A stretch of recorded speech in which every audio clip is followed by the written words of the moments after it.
some kind of announcement, some kind of, and I'm glad I have the opportunity to make this speech today, but there needs to be some better control and some better supervision in general, not just at Brevard Elementary School, but in general. From the top down, needs to be sent a strong message to the staff, to the principals, to the teachers, to the faculty. Watch the kids on the playground, for goodness sakes, and don't let them tie each other up with jump ropes. If you're going to play with ropes at all, then teach them about the safety of ropes. Ropes are very, very dangerous. Of course, everyone here understands that. Thank you, Mr. Dorn. If you get a chance after this meeting, if you're still here, I'll meet with you. Otherwise, it's my district, so I'll go call. Okay, very good. I don't know how long the meeting lasts, but I can hang around. Thank you, Mr. Dorn. Okay. No, that was just that concludes the public comments. We thank you for your willingness to address us in this public matter. Today's meeting is to deliberate and select the district's interim superintendent. I'm going to open the floor for conversation. Does anybody wish to speak first, second, third? Anybody want to open up the floor and start discussing? Okay, Ms. Campbell. So I just want to start off by saying I was very pleased considering how fast we moved, and to be quite frank, you know, the negative attention that our district has gotten over the last month, that we had some high quality candidates apply. I think we ended up with the 3 best finalists. All have vast amounts of experience at many levels, and the whole process yesterday I think was good.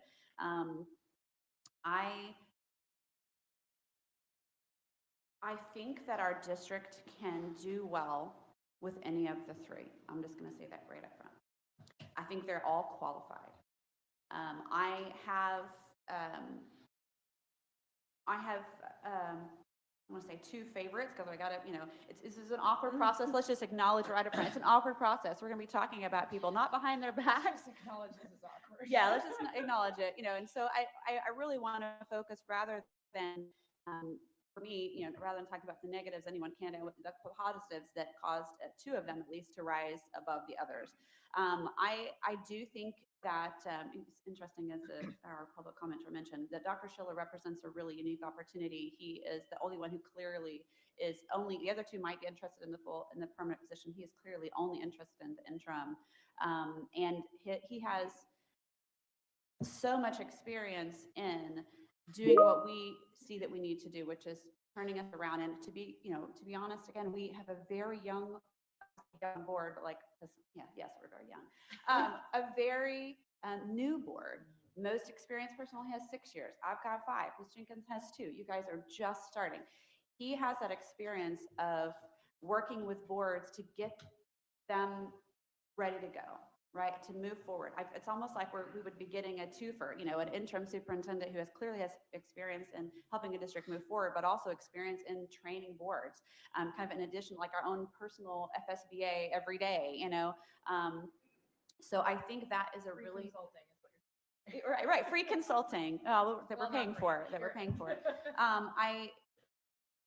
That kind of energy, and to come from the outside.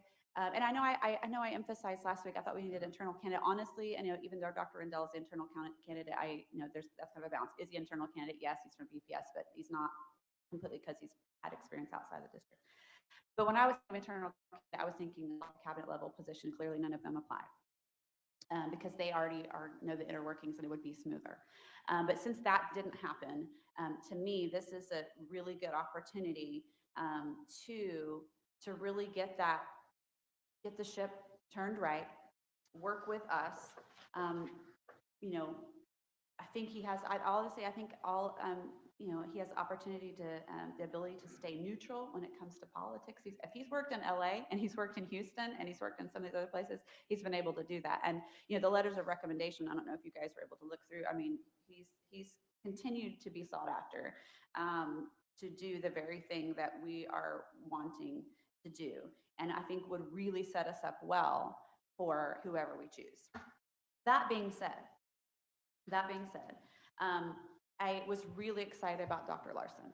I think that, you know, even though he hasn't been a superintendent, and out of the three, he's the only one who's not been a superintendent, to be an area superintendent in Orange, you know, which is the size of a small country, you know, really gives him, and because of the positions he served in that, he's got a vast amount of experience also including some significant time overseeing discipline for Orange County. And, you know, we're not unaware, Orange County is in some ways similar as far as, you know, we're all here in Central Florida, but in some ways, you know, even more challenging because they do have even more schools that are high needs, you know, free and reduced lunch rates and all those kinds of things. They have unique challenges of inner city, which we don't necessarily have here in Brevard. And so that kind of experience, you know, and the energy that he brings, the passion that he brings, I don't think any of them were not passionate, but I was really excited about that. The ability to just engage with the staff, engage with the community, that was exciting to me. Not that Dr. Rundell could not do those things. I do, for me, I'm just gonna just put this out there because like I said, we have to have this our conversation out in the public. I do like the consistency of staying in one place for a good amount of time, that you can kind of build that practice and get to touch so many things. You know, clearly Dr. Schiller has not been doing that for the last several years, but I think his role is different because I mean, you know, he's in retirement time. And so his whole focus has been on helping districts turn around. So I view him a little bit differently in that, not staying in one place at any given time because he was intentional about that. So you know, I'm not, those are my two, and they're very different. And I honestly, through the night, have not been able to really settle on one of those as my number one. But you know, they're kind of number 1 and 2 for me. Ms. Jenkins, like to go? No, I'm not ready. Do I? I'll jump in there. I think that we are very lucky. We did get 3 highly qualified candidates, and they're very unique and different. So I think that was one of the really cool things to see yesterday from my perspective. What I walked away from yesterday is that we are hiring for an interim superintendent. That is what we have been advertising. That is what we are looking for, with the understanding we are going to go to look for a full-time superintendent. I think Mr. Schiller brings I do think he brings a unique opportunity for us because he does have that history of turning districts around. He doesn't want full-time. He's not looking to stay here. He's looking to help us get on the right track. And then I think that the other part that's good is that when we go to advertise for the permanent superintendent, people may not be willing to throw their name in if they know that the other 2 candidates express the fact that they are looking for a permanent superintendent position. So I think that is something that could hinder us on getting all the best candidates that are going to throw their name in the hat, so to speak. Plus, his experience is extensive. I will say for Dr. Rendell, he offers a level of stability, though. So that is one of the perks that he has coming from a BPS culture, that he understands what's going on. He understands how these policies that we have in place are affecting the schools because he's there. So for the comfort level, I think he brings that benefit. And then when you look at Dr. Larson, that's why I said these are all great options. They really are. Dr. Larson, I liked what Ms. Kervin said when she said he was the most human, and I agree. I mean, you could connect with him. He's got a lot of experience too. I just keep going back to the fact that we are hiring for an interim superintendent, and I think that we should make our decision based on who is the best interim superintendent, not who is the best long-term superintendent. So for that reason, for me, it would be Mr. Schiller that would rise to the top, because of the fact that we're looking for interim. All 3 candidates were excellent. I don't think we would go wrong with any one of them. They would all be able to do the job. But focusing on that interim aspect of it, I think he is the one that provides our district with the best direction on being able to straighten out some stuff and get us set up for the next superintendent that's going to come in. Thank you, Ms. Wright. Ms. Jenkins, ready to go? Okay. All right, so I echo the same. We were blessed to have 3 quality candidates, and I told each and every one of them that our district would be in a better place tomorrow if any of the 3 at 8 a.m. Would be our interim superintendent. Mr. Larson, for example, most human, I do believe he is going to be a superintendent here real soon. We are hiring for an interim, and that would need some experience. And I know he's an area, but that's why Dr. Schiller and Dr. Rendell, who had that experience immediately, rose to the top there. But honestly, I had the best teacher conversation with Mr. Larson. He's going to be, he'll be somewhere really soon, and he'll do a fine job. We had talked about as a board that if we could find somebody internal, that would be wonderful. And we have someone internal, and that would be Dr. Rendell. Even as an interim, you know, it's you say it's a safe pick or comfortable pick, and it is true. You know, he's taught in the South. He was a principal in the North and the Central, arguably the best non-choice high school in Brevard. I mean, his numbers from Indian River County, as far as results, it's there. But as an interim, you know, I don't believe our district is in such situation that Dr. Schiller's expertise would even be needed. He's an expert at rebuilding district, and I don't think that's where we're at.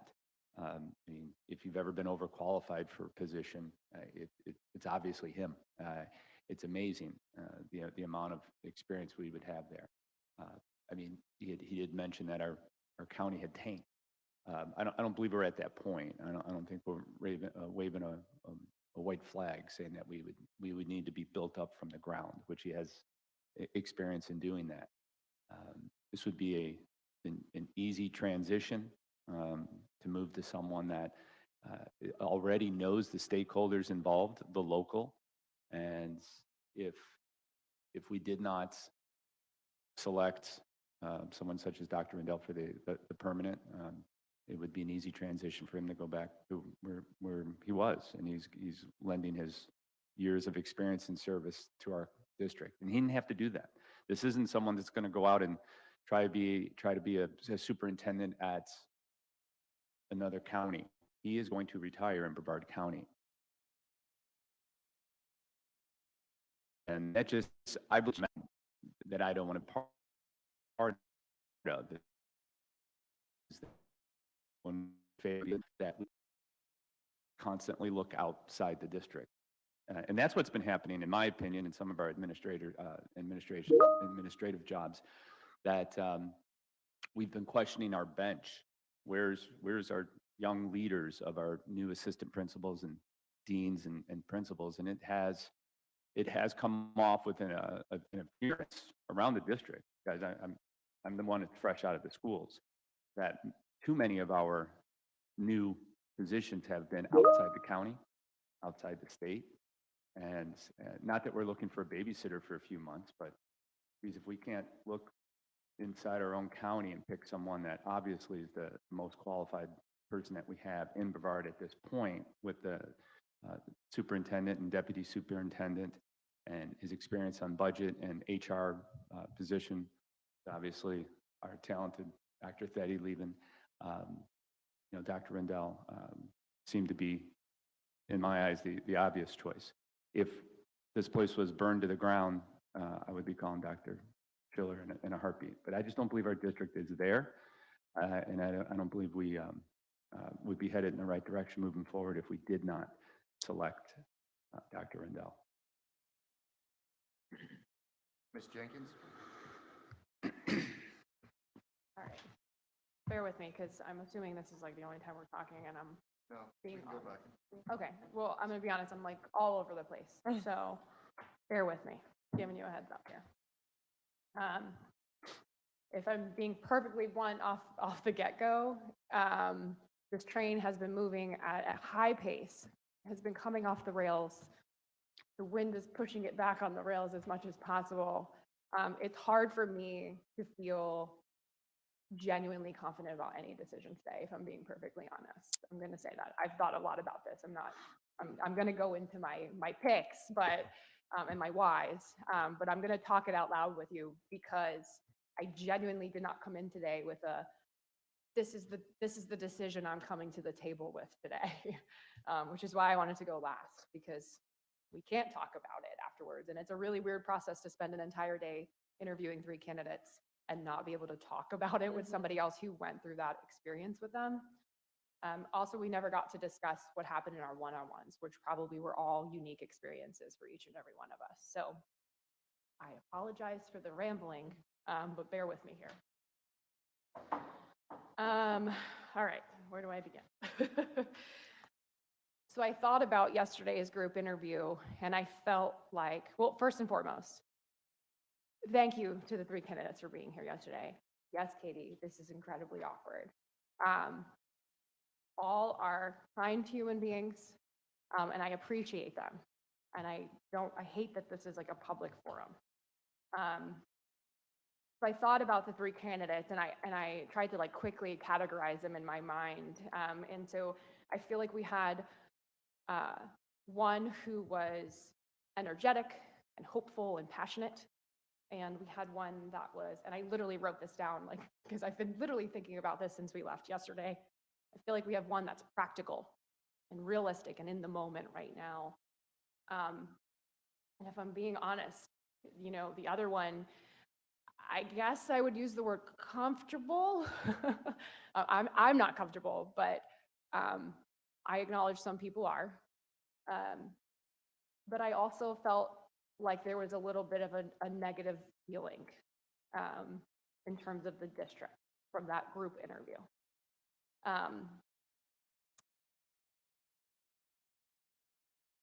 I also was hopeful, like Ms. Campbell, for an internal candidate for this position, but I was also thinking someone who is at a cabinet position, somebody who will quickly jump into the ranks, understand the day-to-day of that operation side, their colleagues, stabilize the cabinet that's hanging on by a thread with 2 vacancies in the near future. That was an internal candidate that I was thinking would rise to the rank.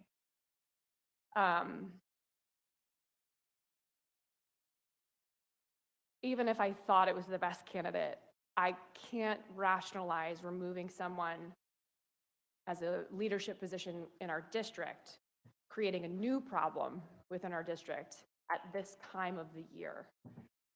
We would then have a vacancy at a junior-senior high school with the beginning of a 2nd semester starting when all of the testing begins. Just got a new testing coordinator, no less. I just don't think that that's the right thing to do. I think we're gonna create more problems by attempting to solve problems.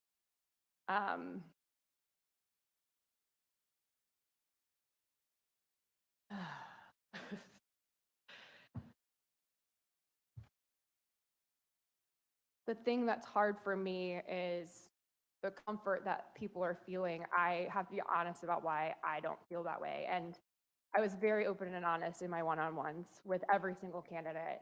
I said to the one that honestly wasn't at the top of my list, point blank in the beginning, I'm gonna ask you uncomfortable questions because if I don't, I'm not giving you a fair shake because I'm gonna leave this room with some kind of judgment or thought that I might have had. And I need to give you the opportunity to be able to speak to that.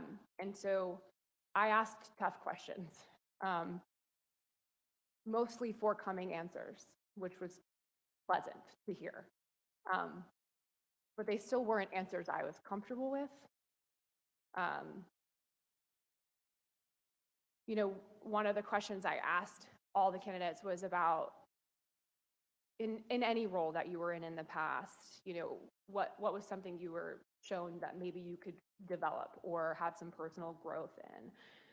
And that answer just didn't sit well with me because when you make such a hard decision to leave a district from such an important role, I find it hard to believe that you can't remember the negatives or be prepared to answer why that's no longer a thing. That was hard for me. That was hard for me to see like the growth there. And again, I asked again in the one-on-one because I wanted to give that opportunity because I understand this is an awkward setting to sit in this room. He was a little more open and forthcoming. I'm not going to say that he wasn't, but I was a little I was a little uncomfortable with that.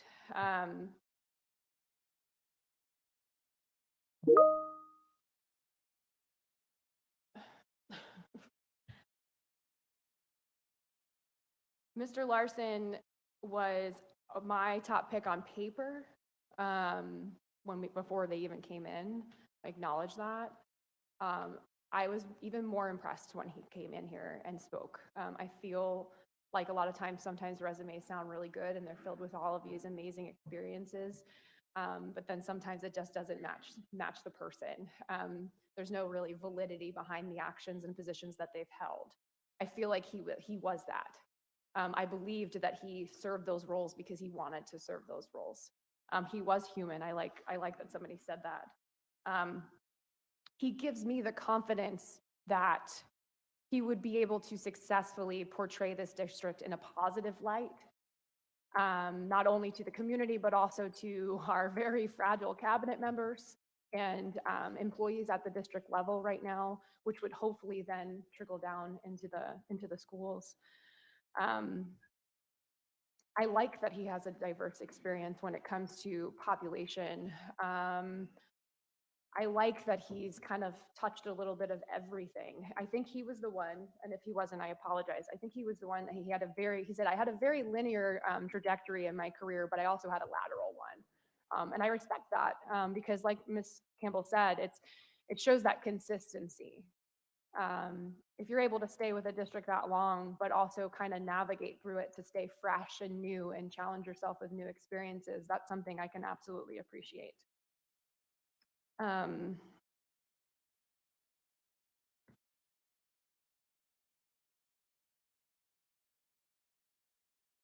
then I have this other thought process.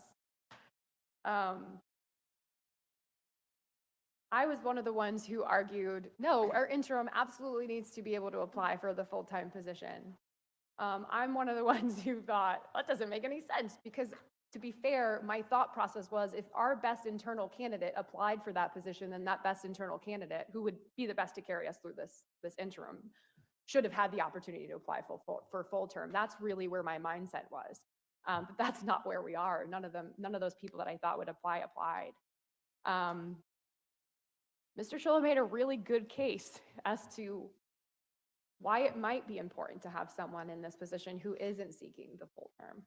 Not only here in this room, but I do want to share with you guys some of the things he said to me in my one-on-one that really put me in the place I am right now, why I'm just confused.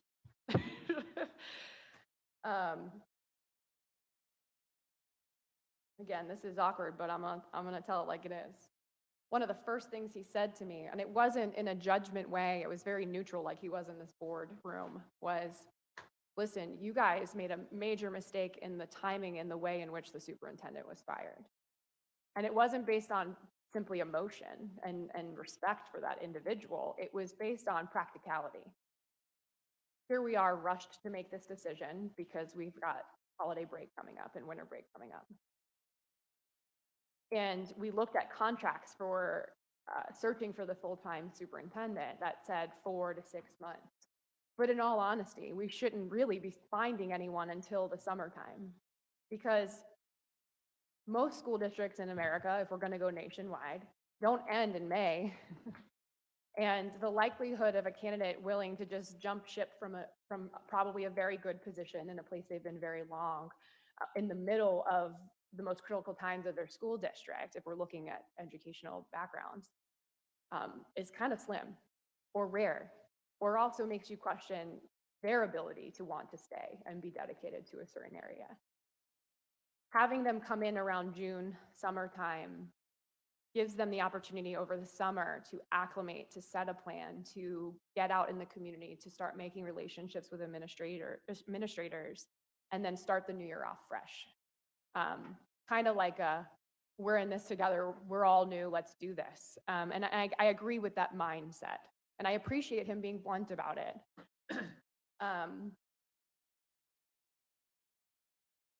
The next thing that motivated me in my one-on-one was he said, listen, my number one priority would be your cabinet. And I I don't want to give away exactly what he said to me.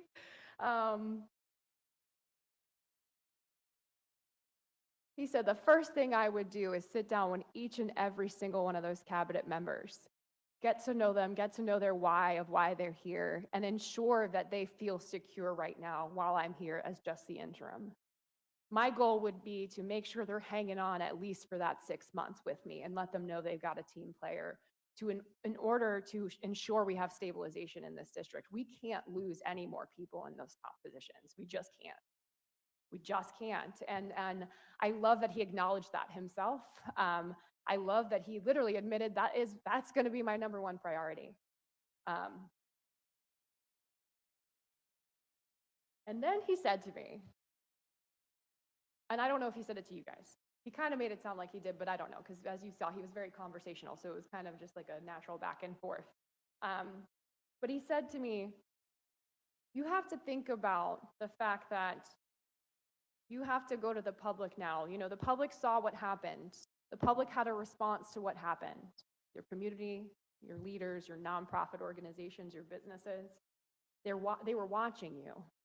So they're watching you right now in this decision. And this is one of the most critical decisions we're going to be making as this new board together, because this could right the ship or stabilize the ship. And he said, how are you going to feel comfortable justifying your decision? And what I took from that was, we got rid of a man that obviously I felt like had no business being fired. His evaluations were exceptional. The community relations were exceptional. The businesses, the nonprofits, the schools, the administrators, even our teachers were shook by that decision. And how do I then say, how do I advocate for someone who may not live up to that? Someone who may have already had that opportunity somewhere else that I can point to results of? Or somebody that I just genuinely don't know because they weren't in that role at all before. I don't have the valuations or results to even point to. And when he said that to me, I thought, you're right. You're completely right. This moment right now the primary focus is to stabilize this district, to carry us to the end of this school year. There have been some grave missteps and bad decisions to get us where we are right now. And my personal concern and priority is our cabinet. That is my personal concern. And I said that the day that we talked about getting rid of Dr. Mullins. And my predictions came true. And I'm really scared because I've got other ones.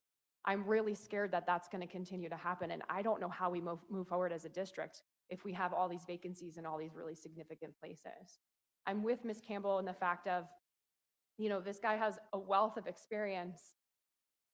He's upfront about not wanting the long-term position. So really, he's going to come in here to guide us, to hold hands of certain staff members and to hold our hands, honestly. I mean, in my one-on-one, I mean, he was super blunt. I mean, he's going to tell it like it is. He's going to do what we tell him to do because we're his boss. But he's going to advise us why that may not be the best idea, or situations in which he's seen this play out before, and why maybe we should think twice. And I think that's important.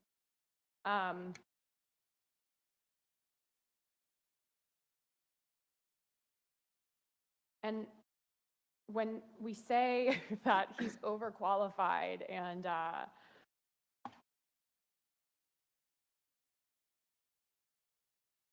we don't need to rebuild, I actually disagree so deeply on that one. And I also make the argument that one of the candidates kind of painted that picture for us as well, that we aren't where we used to be. And so I feel like those are two conflicting arguments. I do think we need to rebuild in many areas. And it's not because of the performance of our staff members. They're incredible. Or the performance of our students.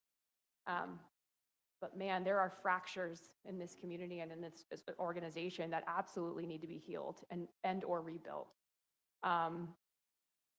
And so I apologize for ranting. I warned you, because I really am trying to figure this out myself, because I feel positively about two people.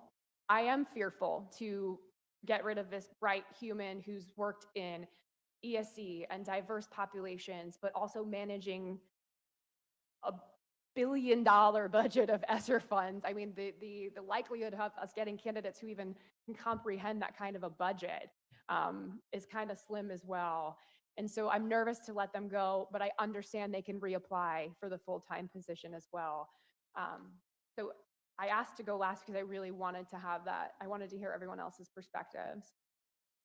If I'm being honest now, after thinking out loud with all of you and verbal diarrheaing right now, I think my gut is slightly ticking towards Mr. Schiller a little bit more. I think that that's the right choice for our district at this point, to focus in a small step, tiny time frame, not worry about the long-term picture right now, worry about getting through this tumultuous time, and then figuring that out when things die down a little bit. And that honestly, everyone can reapply for the position as well. Because I mean, I heard that public comment as well. I mean, I don't necessarily disagree with that, what was said. So, okay, I'm sorry, I'm done. Jenkins, I think you made some great points. Thank you so much for taking the time. It didn't sound really that bad. I think it was okay. I think you did a good job. I come from a different perspective than many of you guys do. This is my fifth superintendent in this school district that I've been a part of. Dr. DePatri started it off in 2005 when I was a teacher, and we moved through, and this would be the fifth change. I was a 9-year teacher. I sat on the half-cent sales tax review committee, and as a board member, I've been here for 6 years. So inwards of 17 years, I've been a part of or moved around this district between, my thing is that I've seen a lot of things from when I was a coach and we had a booster club. I coached for many years, and we'd see the transition of many of the booster clubs and stuff like that. And you want to talk about some fighting going on, right? I've seen principals come in and have new principals into areas. I've seen a lot of transition take place. And one of the things people look immediately towards is towards their qualifications, which is where we all want to go. Very good qualifications. What is it that makes them the next best leader? And one of the things that we fall on that we don't do very well, and it's not anybody's fault, but it's the transition and how they will collaborate with staff and tie in with staff, and how does their two styles work, and how do all those other pieces do? Because I've seen it where we have the best coach in the world comes in and it doesn't work with the actual staff. So what ends up happening is you have a problem, right? Okay. So one of the things that I run into is that as many of those superintendents have come through, I can tell you absolutely the most positive and absolutely the most negative of every one of them. I will also say that the majority of them were all selected during the year, and that there are 6 other school districts that are going out to decide right now, that are right now going to be choosing right during the year. So the applicant pool process, depending on who throws their name in where, if we are to wait until the end of that, this is just a reminder, that makes it very dangerous for us in the fact that we may not get the best person that may want to come. So there's that. I also heard some of the conversation wrapped around, each one of them and what they've done. I couldn't agree with you more. I think Mr. Wright has literally turned around entire states. He's done all those things, right? And he's done it in very good areas. And one of the things we didn't focus on yesterday that I feel is probably going to become in the month of January our #1 target is how we deal with the lowest socioeconomic and diverse, achievement levels. And when I looked at that, Mr. Wright has some deliverables. You mean Schiller? I'm sorry, Schiller. What So are you sorry. talking about right Sorry, now? I'm looking at your It's name not on my Mr. Wright. forehead. But Mr. Schiller had all of that. And Mr. Larson had some of it too, because he Yeah. talked about the 9 schools and the 11. But there was one thing that I saw on Rendell's paper was that if you saw that number, and it just jumped out to me, graduation for Black students increased from 65 to 82%.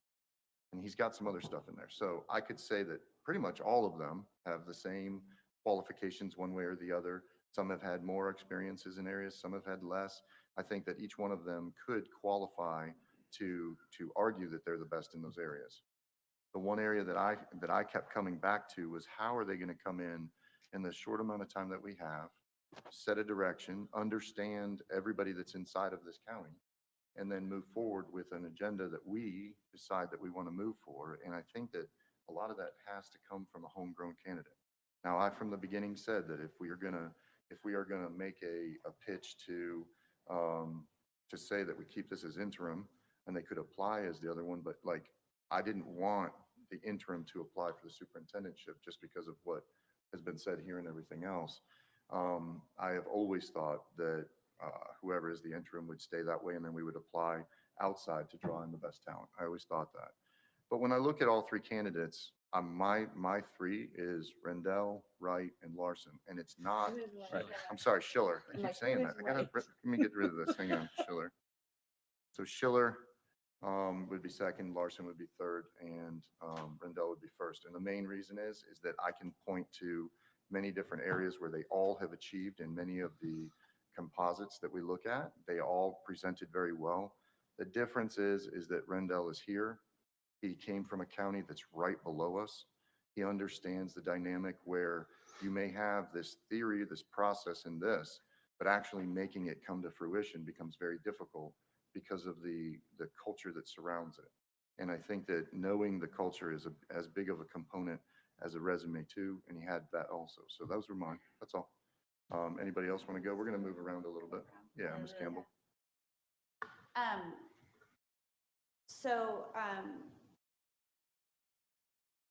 I just, just kind of thinking about back through, I was good, even for me to go first, I don't mind going first, but it's also good for me to hear from everybody else, because honestly, because I told you I had the top two, and I kind of what was going to help me was what is everybody else thinking about who we're comfortable with working, because even it's not just who I'm comfortable working with, even though I could work with any of them, it's who are all comfortable working with.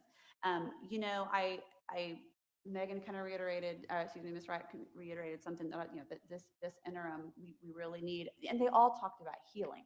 They all talked about fractures. I think every single one of them used those words in some way.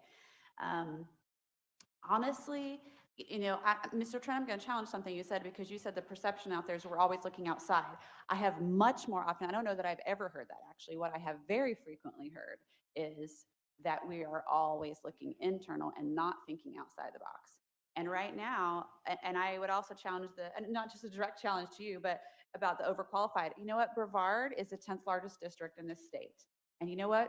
We deserve someone who's overqualified. I'm not, can't buy into that one, because honestly, we even had, and Ms. Jenkins actually mentioned it, we even had a candidate sit there and talk about our missteps.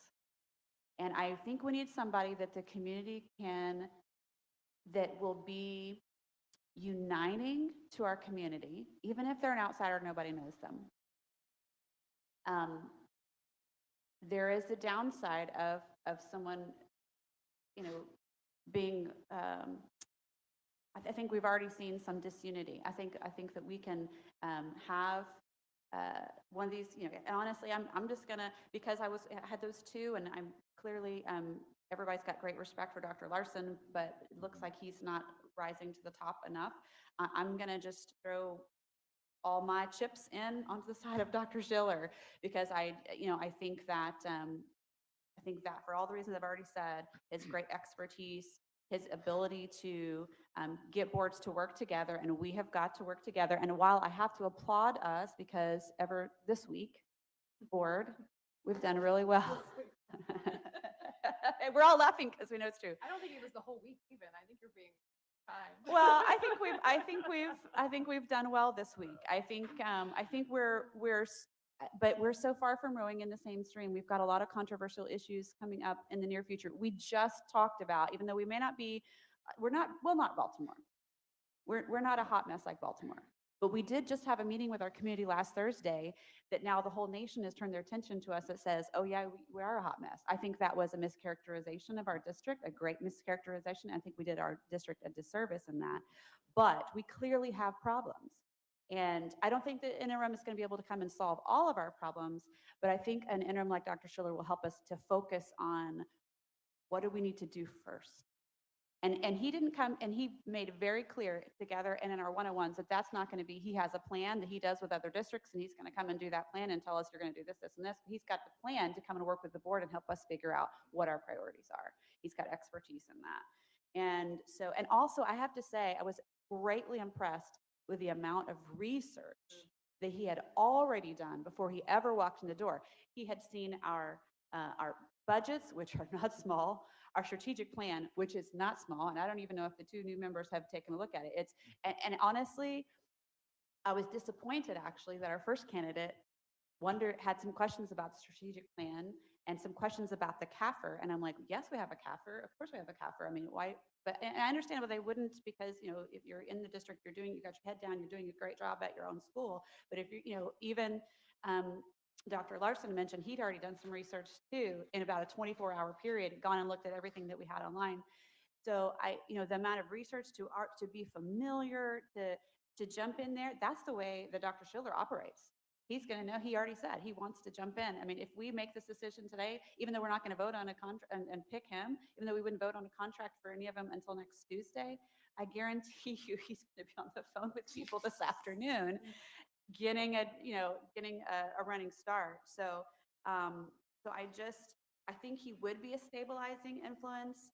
And when you talk about, Mr. Suchin talked about who collaborates best, I heard that again and again and again, the collaboration, and he knows how to do it. He knows how to do it. He knows how to unify people. So after having heard everybody, I just, because I did have that tie, I truly hope, and I hope that if they're listening, Dr. Larson hears me say this, I hope that he will apply. But I agree, Mr. Trent, he is going to be a superintendent somewhere, probably in the state of Florida in the next 8 to 9 months.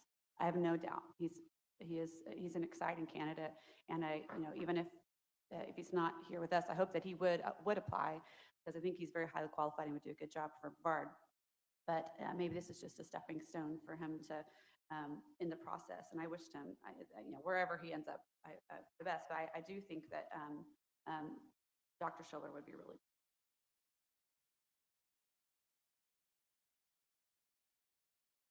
I'll go next, or unless you want to go. Go ahead, I feel bad I that I went usually last look to last who time. has their hand on the Yeah, thing no, is you what can it go. I is. don't care. Oh, that's fine.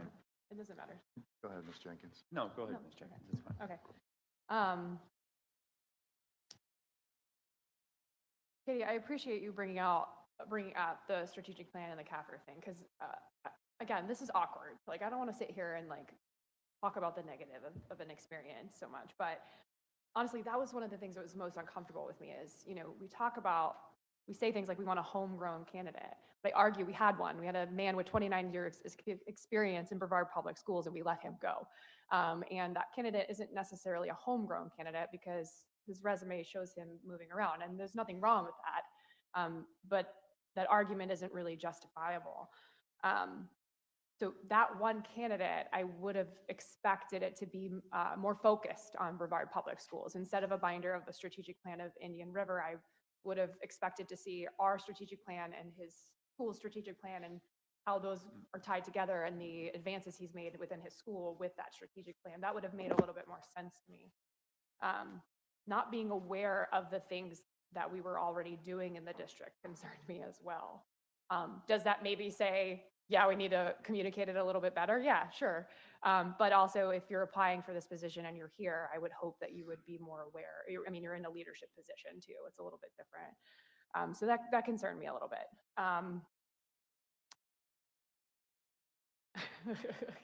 You made me laugh about Mr. Schiller not getting a contract signed until Tuesday, but yeah, I agree. I think 5 minutes after a decision is made, he'll be on the phone, probably calling Dr. Deddy. I agree, we deserve someone overqualified. We deserve somebody who is very strategic and focused. We're the 10th largest school district in the state of Florida, but we're also 49th in the nation.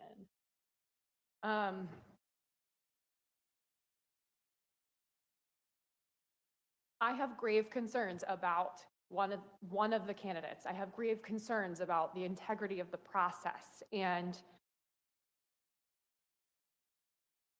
I'm doing my best to not speak about them if I don't have to. But it's frustrating to hear things being said. I care so deeply about this position and this district. I care so deeply. I am very uncomfortable, very disturbed by everything that has happened in the past month for this district. I am deeply, deeply concerned. And I again said the one thing that Mr. Schiller said. This is one of the most critical decisions your board is going to be making after the month that has happened. And I agree with him wholeheartedly. I really, really do.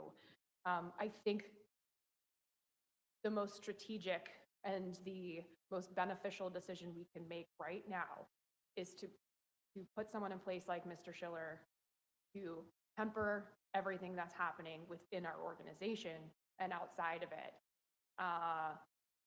As much as I like Dr. Larson as well, I hope he reapplies for the full time. I really do. One of my reservations and why I was on the fence was like, he excites me. I feel like he's an amazing candidate. I think I'm a little scared he will get taken away by somebody else and may not be here to apply for that. But I also don't feel wholeheartedly in my heart that even if he was nominated to get this interim, that he could even be successful right now in the climate that we have, in the timing of the year. I would be nervous that that would be setting him up for failure, because I don't know if he would be given the time and the resources and honestly the staff to be successful. And so I think someone who knows how to manage those crisis situations would be the best decision for us. I don't really play poker too often, Ms. Campbell, but and I know you really don't either. But I think after having this discussion, I think I feel comfortable putting all my chips in Mr. Schiller's basket as well. Thank you, Ms. Jenkins. Did I? I Mr. don't know. Trent. See, I told you I don't play. My chips in the basket. All right, so, Mr. Susan, how many counties are up for? There's 6. It seems like one of the candidates, it's just an easy decision, make all of us feel fine. The community will get off our backs for making tough decisions, but we signed up for this to make tough decisions, and I'm not going to stop now to just say, yeah, that feels good, it feels easy, and we can make up for maybe some of the decisions some of us didn't like that we've made up to this point. Even though one of the candidates said that they would like to stay here for the rest of their career, there's 6 counties looking for someone with the qualifications of all 3 of those candidates that we had. And it is just going to come back at us if we pass up on something that we had here in our own backyard and winds up across the state. This person's not as locked into this area as they once were because they have no kids in the district anymore, and you can move around. And this is a different time. So I'm pretty straightforward on some things, but if you look at some numbers, and when we have a person that's solely responsible, I mean, that's a superintendent, that the grad rate you already mentioned in Indian River County went from 65% to 82%. And for Hispanic students, 79% to 88%. Let's see, AP and IB enrollment for all students increased from 21 to 29%, which is important here. AP and IB enrollment for Black students, African American students increased from 8% to 21%. AP and IB enrollment for Hispanic students increased from 15 to 25%. And it also increased AP, IB enrollment for white students increased 27 to 34%. This person was also heavily involved in the creation of the technical college, which was big on the campaign trail. We heard that from many people we talked about, knocked on their doors, and the community asked for a possible technical college or something. And we do a great job already, but that's just the expansion of it. Where it said 87% of his new employees stated that the employer treats them fairly. Another district's going to come knocking at this person's door, and he should, yeah, all 3 of them. And again, I'm not talking about Mr. Larson in this case, because he's, for an interim, he hasn't been that head person yet, and he's going to be gobbled up. I'm telling you. You know, out of the 3 conversations, he had the teacher conversation with me, which was wonderful, and Dr. Schiller had the life experience conversation, and then they had a conversation of who can lead this district tomorrow. This district, not a district. When I mentioned the overqualified, not overqualified for the position that we currently are, that he's overqualified, I think for a bigger position than this. Not that this is not, I mean, if 5 of us walked out tomorrow because, you know, our district was on fire, that's who I would be calling. So I'm not trying to diminish Brevard County in any way. But I'm just afraid we're going to look back and say we had something here. When Dr. Larson, or Mr. Larson's gone, Dr. Rendell's gone, and we're 6 months down the road, or 8, whatever it is. I think it can be shorter than that. You know, I don't want to say professional salesman, but Dr. Schiller, he can talk about his experience very well.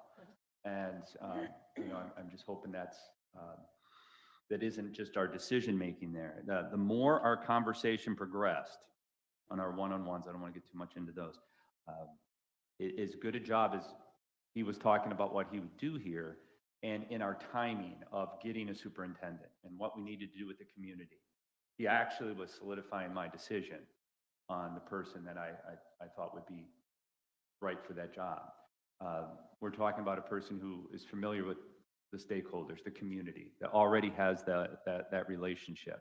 And if we're trying to repair anything, you know, bringing someone from the outside has that negative appearance too, is you are so mixed up here in this county, and you got to bring somebody from the outside. And I don't believe we're at that point. I just don't. I think we still are one of the best performing school districts in the state, and I'm going to keep it that way. My fear is we get somebody such Dr. Schiller, he comes in here, and I don't want to say waste time, but we have work to do. And we're not building from the ground up. I don't believe if Mr. Jenkins, if you think our cabinet is so strong, and you know, we have lots of good people in there. There's just not that. We're not in dire straits we need to move forward.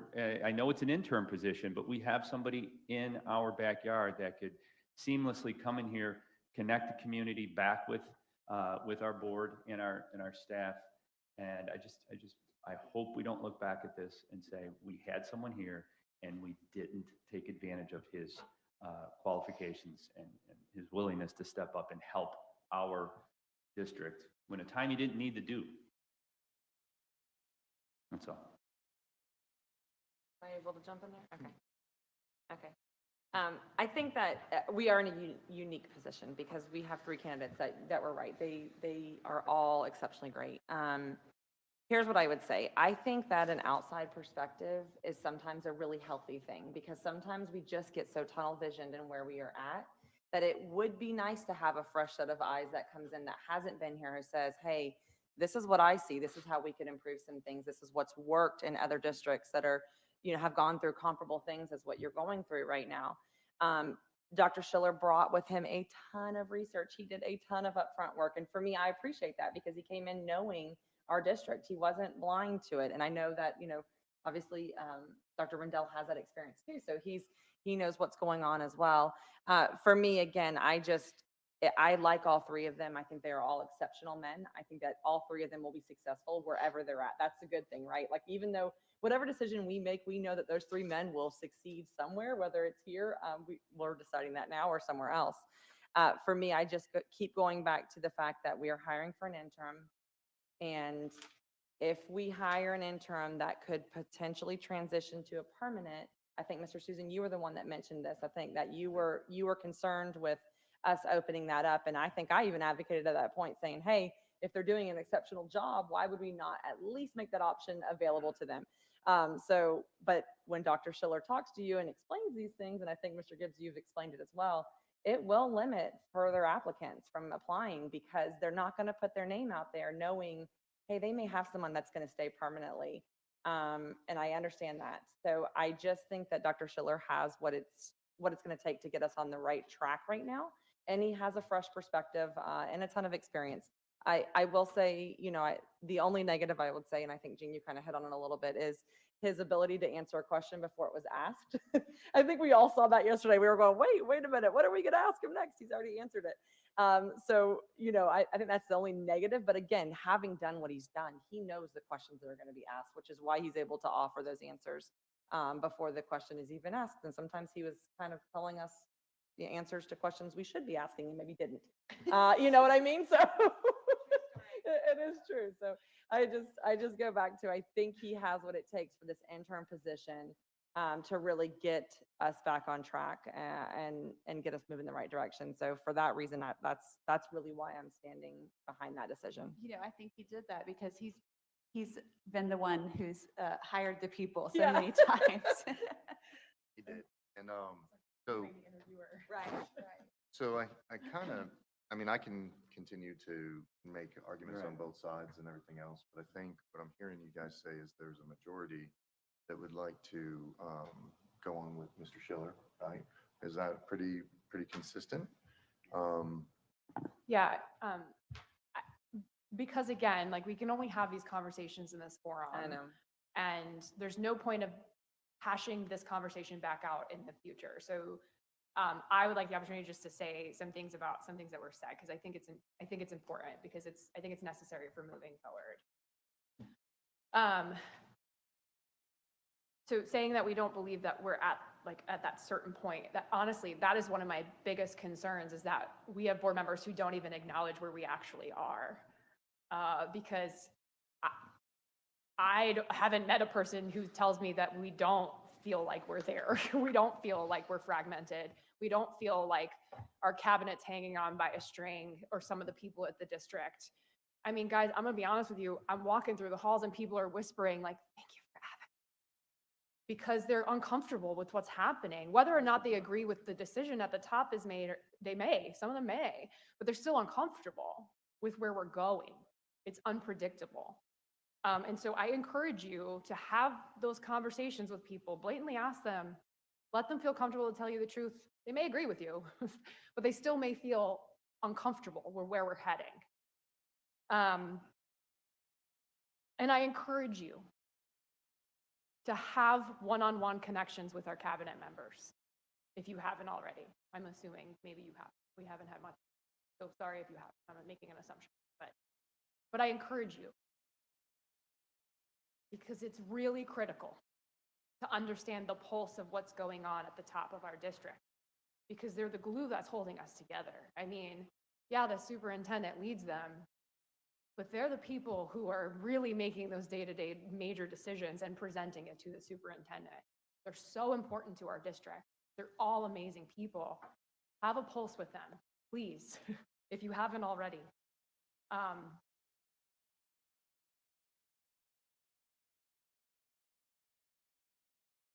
And I appreciate the tunnel vision comment. I appreciate that, because I think that's exactly what Mr. Schuler will provide us, is the opportunity to just like take a step back for a minute and to calm down and get the train back on the track. So thank you. I don't want to hash this stuff out later on for no reason, so. Mr. Susan, if I Thank you, could Ms. have Jenkins. 1 second. Yeah, Mr. Trent.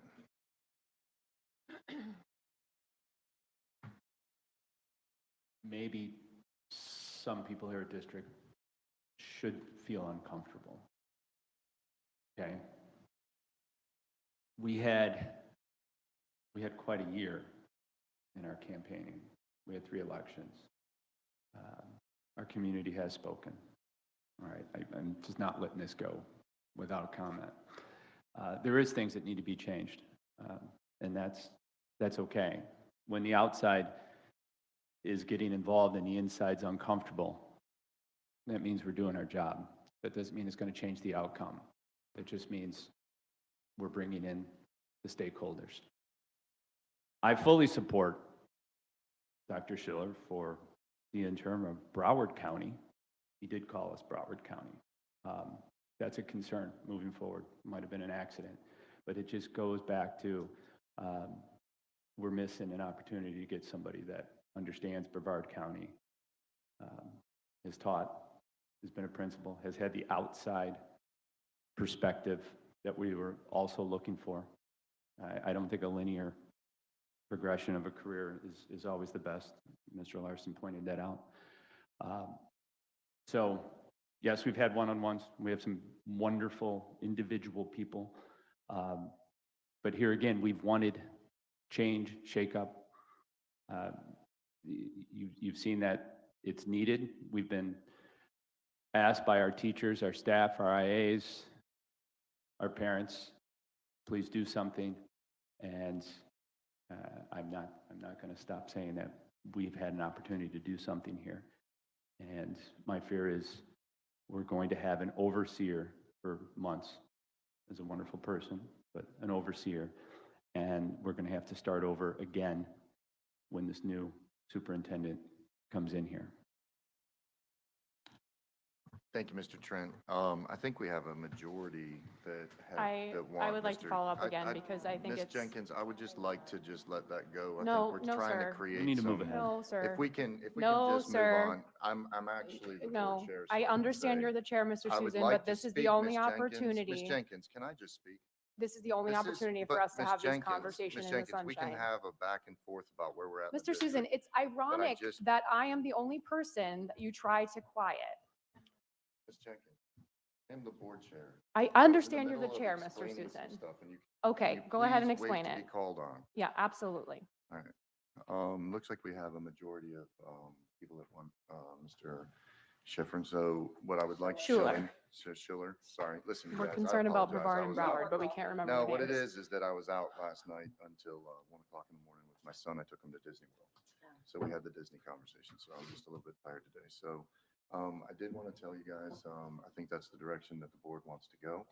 I'll be honest with you. He is very qualified to do what he's about to do. I was even last night with my wife going back and forth about where the decision would be made. You know what I mean? And he was the top two, and I was sitting there going back and forth. So I think we're in a good place. I appreciate everybody's comments. Like, I think that we all feel comfortable with announcing what our comments are going to be. Ms. Wright, I really appreciate where you're coming from. I appreciate some people were willing to, on one topic or another, decide, hey, I might not have been right about that before, but now this is the direction. So I think we're moving together in a good direction, and I think I just wanted to say thank you for that. I did want to say that it does sort of take a motion to hire the next person. So if you guys want to, somebody wants to make a motion to hire him, and then we can go back to Ms. Jenkins' conversation afterwards. I'll make the motion to hire Mr. Schiller as the interim superintendent. Second. All in favor of, oh yeah, I mean, does anybody have any further discussion about Mr. Schiller? Yeah, I'd like to. Okay, Mr. Trent? Is of today, our district will be better off. One. Okay. I've heard all the positives of why we're moving where we're moving. And I meant what I said is we will be better off. Okay, doesn't matter if I felt personally that I think our district would be better off. I know it's not a personal issue. I'm publicly stating it, not any one board member's position that I will now attack because they didn't vote or pick my person. I'm not going to do that up here. I'm not going to do it online because I think we had all three good candidates. And I don't care how we've come to this decision. It's going to stay here. And that's how we get this board moving forward, even though I think we could have done it differently, but that's just how we need to do. We're going to be making lots of decisions like this. And I'm not going to continue this conversation on why we picked a certain person after this. And I'm hoping we all do the same thing. Yeah, and that's the appropriate way to go about doing it, Mr. Trent, is that once we make a decision, we can do that. Ms. Campbell?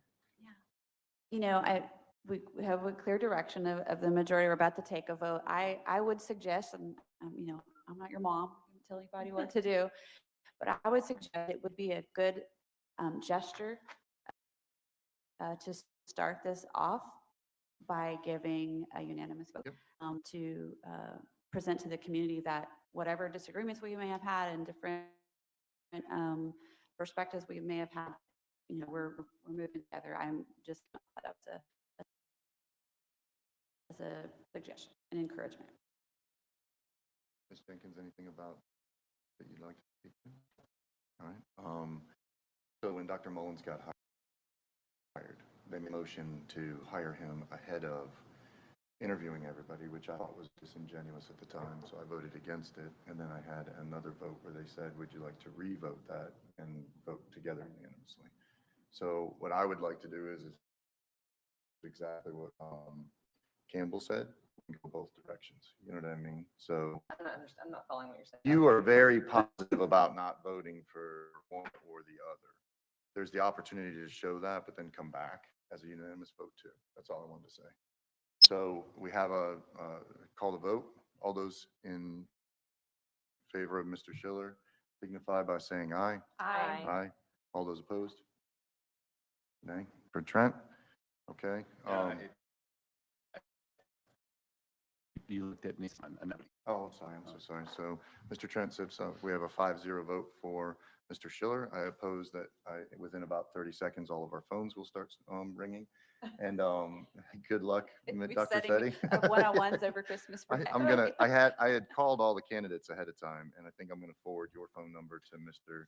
Schiller right now so that he can get started, because that's what he wanted to do. Could I say something to that? And I want to let you know that one of the things that Mr. Schiller said during the interview process, which I thought was very, very good, and I want to commend you on this, because he said, I was on the fence, honestly, on this. He said, I hadn't really heard anything except for, hey, here's your interview time. I think Mr. had made, no application. And then he said he received a message from the chair, and that was what put him over and said, you know what, I'm going to go and help this district. And so I just want to commend you on reaching out to him, because that personal touch really did make a difference. And in this case, I think it's going to make a huge difference for our district. Yeah, and so now that we can talk about it, I was in a conversation with him wrapped around political theory and everything else. We were going back and forth because intellectually you don't get stimulated too much in those regards in some areas in our world, right? Yeah. And I said, I'm hired by the governor in this country to restructure their health systems. You've rewritten 40 or 50 of these things. What is it that you're doing here, man? Like, why are you here, coming here to Brevard, and what's the gig? And he said, I want one last run. That's what he said. He says, I want to be able to do this one last time. And I want to show that and I think that's when you see that inside that person, that's what was running. So I'm happy that everybody had the conversations. Ms. Campbell? Point of Yes, ma'am. discussion that I would like to bring up. I had one too. So Okay, go ahead. okay. Are we done with him? Or? Yeah. Oh, okay. Well, All right. I do have something on him. Oh, what do you need? Who, are you going to be my contact to negotiate his Yeah, contract I'll details? negotiate it. Okay, that's appropriate. So I wanted to bring a recommendation. I think we wouldn't be able to vote on it today, but in the past, when we have had a staff member step up to fill in an empty role, especially continuing to serve in their current role, we have recognized that with a bonus or a stipend of some sort. So I would recommend that we recognize Dr. Thetty for her time. And she is the deputy superintendent. If the Senate was out, she filled in for me. In this case, not a single thing is that HR, and in addition, she's had to do this. So I would recommend that we recognize and honor that time of filling in as basically acting superintendent with monetary bonus of some kind. So Is that where you were going? So no, I had something else I wanted to talk to you guys Okay. about, but I did want to say, have you talked to Dr. Thetty about that? Because I have a feeling that she will be like, no, I don't want that. Because we're not supposed there's to a have reason for it, not surprises. because she's there, but because I have been saying the same thing for Tammy, because she's been covering too since Yeah. February. Yeah. I also been saying the same thing about the transportation guys that have been driving the buses and Yeah. stuff like that. So, hey, I'm all about it. Let's roll. Yeah. Like, So let's I start adding did it to it. because, Listen, it's I not good agree with you. practice to surprise people on the dais, and especially not to surprise Dr. Thetty. So I did talk to her right before the meeting. I mean, she's not the boss of me, so she can't tell me not to bring it up. So no, I did mention talk to her about it. I also asked Dr. Mr. Gibbs to see if there was anything that we need. He suggested that maybe if the board had a consensus that they would bring something forward for us to officially vote on Tuesday. But I don't know if anybody else has similar thoughts. I like the idea. I'd also like to do it for Tammy, who's been doing it. And then I would also like to have that conversation in January about some of the other people that have been doing the same thing. So I'm all in favor. I do have a memo that Tammy just gave me from Dr. Mullins suggesting the same thing. If there's consensus, it is within Dr. Mullins's Yeah. ability to pay and authorize that. So I can have Tell him Mr. to do it. Susan sign I won't sign a approving the darn thing unless he consensus. takes care of Tammy too. So, Yeah, all right. have we ever overcompensated Tammy for the fact that she stepped in and became No. our secretary? I've been asking for it since Yeah, I mean, Escobar left. it's insanity, because she's literally doing 2 jobs. For a year. So do Exceptionally. So I'm Mullins and Tammy, right? Mm. And then Betty. we'll talk about it. Betty, Or you've got Doc. names on my head. Golly. What day is it? Where are you at right now? How are you? All right, so that's good. Sounds good. Anything else? Do we have, are we going to let? No, Dr. we're gonna Mullins- let do that. Okay. You wanna All talk right. about awkward? The other, oh, well, that's, I mean, he knows the best thing. I mean, if we start throwing out numbers, No, it's I meant inappropriate. if we were throwing out numbers. Right. Really. Yeah. All right, so one of the things I want to do is suggest that we hired FSBA as our search firm, right? And what I would like to do is have, for the main superintendent, what I'd like to do is on Tuesday, right after we sign real quick, give the opportunity that if you would like, and I would like, to just have them as part of the discussion, tell you some of the things you need to think about over Christmas break. Not, we're going to meet, we'll discuss it all and everything else. But that way there's a lot of conversation here today wrapped around, we're moving pretty quick and everything like that. I didn't want to come back and then say, hey, we got to, so it gives us like 3 weeks to sit down, digest, and talk about what we really want. FSBA, Ms. Messina said that she would be available if we wanted that. So if you guys wanted to, it would only take 10 minutes. She would just get up there and say it. And then that way we can at least plan on what we really want to do and set direction. What's that? I said, let's let them start earning their money. Yeah. So we don't have it published yet. So the agenda for Tuesday will It can just be a board discussion. is all it approving is. the Yep. contract Mhm. for Dr. Schiller and having a discussion with FSBA. Yeah, and it Did can we just have be on the anything board else on there discussion. that we had to, as far as the process? Tammy and Betty. when we advertised, it was for interim selection and a selection of a search firm. So Oh, it we was have advertised as such, so it would be appropriate if you wanted to. I know at Tuesday's meeting, there Yeah, we was did. discussion of moving that to the new year, but if you guys just want to have an informal conversation think with it just them on helps what us. the board's kind of looking for, so they can structure something to bring back to the board maybe in the new year. I think just we want can do everybody to realize we're not going to have a break because Mr. Schiller is going to be calling us. I'm So- kind of like afraid. Why did I use my, oh, I have a man. question about the or FSBA coming here on Tuesday, because technically we didn't vote to hire them yet, right? The contract has not come. The board selected that. It's, yeah, so, but the contract is going to be dependent on what the board wants. So if you're adding stuff on, their contract is actually under the school board's need to vote. So Dr. Thetty could sign that contract because with the maximum add-ons to that contract, the total came to 49.5. That's in the superintendent authority, which Dr. Thetty is wielding for the board right now, So unless you're adding additional costs on there. So if you say, hey, we really want you to add 5 community meetings around the district, and they say, well, that's going to add, $2,000 to it. Now you're over that threshold, and we'd have to bring that contract to the board. Right, which I So, think is hold on, part of I'm the not finished. conversation. So I just want to throw this back at you guys. I was cautious about this conversation we had about who we were selecting already, because I think it's a little bit rushed to not have the top 2 come back and present to us a full package, a full presentation of their plan and what they're going to do. Because one of the things lacking on FSBA's side was actually explicitly telling us how they would engage the community. And that increase from 35,000 to 49,000 already happened overnight without us even having a conversation about community engagement. I think we need to do our due diligence and just make sure that we're comfortable with it, know what it's going to cost us, number one, but also make sure we're comfortable with the process as well.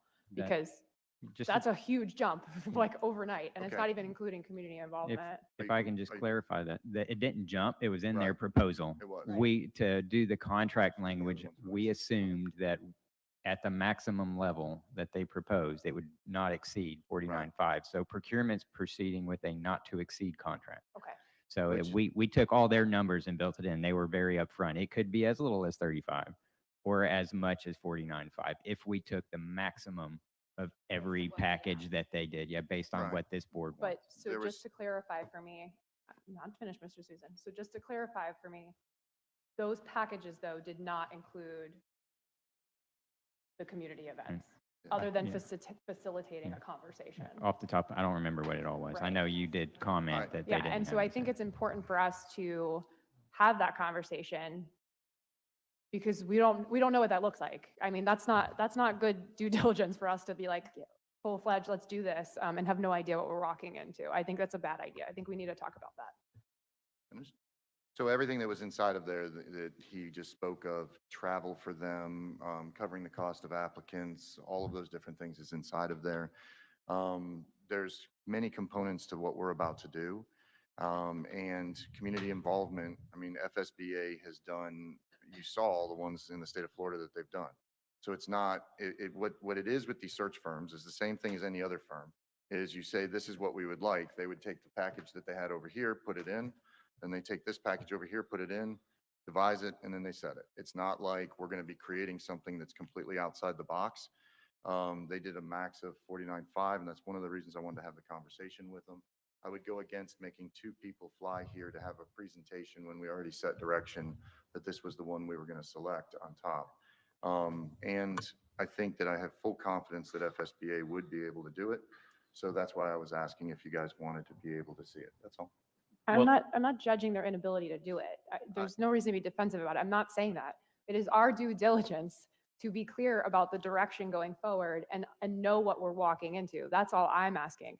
And I understand how the process works. I know that they've done this before and they're going to pull packages from one place that they've done somewhere and present it to us. I understand that completely, but they have not done that yet. Their initial offer to us did not lay out how they would do community engagement. And the way one district is structured versus another will impact costs, will impact the amount of staff that they have to send here. And so I think it's the right thing to do to at least ask. It's not to say that we're not going to hire them by any means, but we absolutely need to know what we're walking into before we move forward. That makes no sense at all. Well, what we did was we set direction that we were going to choose FSBA. Okay. And what I did was I said, let's have a conversation wrapped around what we should be working for moving forward. You know, and we had wrapped around conversation about FSBA was the best fit because of X, Y, and Z. That was they work inside the state of Florida. They have the best connections there. The other ones had one reason or another that they weren't. We had that discussion. We set the direction that we were going to move with FSBA. I would like to have the conversation wrapped around what we can do to prepare for next year. So that's all. I think that maybe what they lacked was maybe a more, they weren't necessarily the most explicit laying out how they're going to do it. I don't think that means they don't do it or that it's going to cost us extra. And it probably would be good just for to feel comfortable with maybe contacting some of the districts that have most recently used them and ask them, what did this look like in your district? And obviously it's going to look different. I think that's one of the reasons why they didn't explicitly lay it out, because it is different in when they worked with Orange as it would have been if they worked in, I'm just going to, Escambia. So, but it would probably be, there's a list of people that, if contacts, call those, I think we need to make contact with those other districts and just find out. So we feel comfortable, but so we don't have to vote on that because it's under 50. Okay. Well, I think it'll be good to have them have this initial conversation with them on Tuesday and make very clear, we want to know. Right, and that's ask my those intention. If questions. they're coming Tuesday, this is why I'm asking. They're If not they're going to coming, come. They're going to be virtual. whatever. If Okay. they're with us some way or the other Tuesday, I think it's okay for us to ask them to come back and tell us what they would do. I mean, I don't think that's a weird thing to ask them. If we know they're coming Tuesday already, let's just ask them to tell us how they could fill in the gaps there, because it wasn't presented in the initial plan. And what I would say is some direction to listen to kind of give us the overview of what is exactly needed in a search, right, then we can say exactly like what you were saying, Ms. Jenkins, is this is what we feel from our community. And then we can, and they can be going back to formulate a plan and come back exactly like what you're saying, Ms. Jenkins, is to make sure that we're in dovetail, because I have a feeling that that's going to take maybe more than one meeting, because we're going to be going back and forth. And that's why I wanted to have enough time to present for that. That's all. All right. We're okay with that? Yeah. I think All right. that's good for everyone. Is anybody else have any other items? Yeah, that they'd one like? question on that. I don't know if it's possible. The screen in the superintendent's conference room, would we rather have like a Teams thing think where we can That's see exactly what I think. Andrea? Yep. If possible, that might be a Russ Cheatham question, but if we can set it up. We've done it. Yeah, it's a great point, Mr. Gibbs.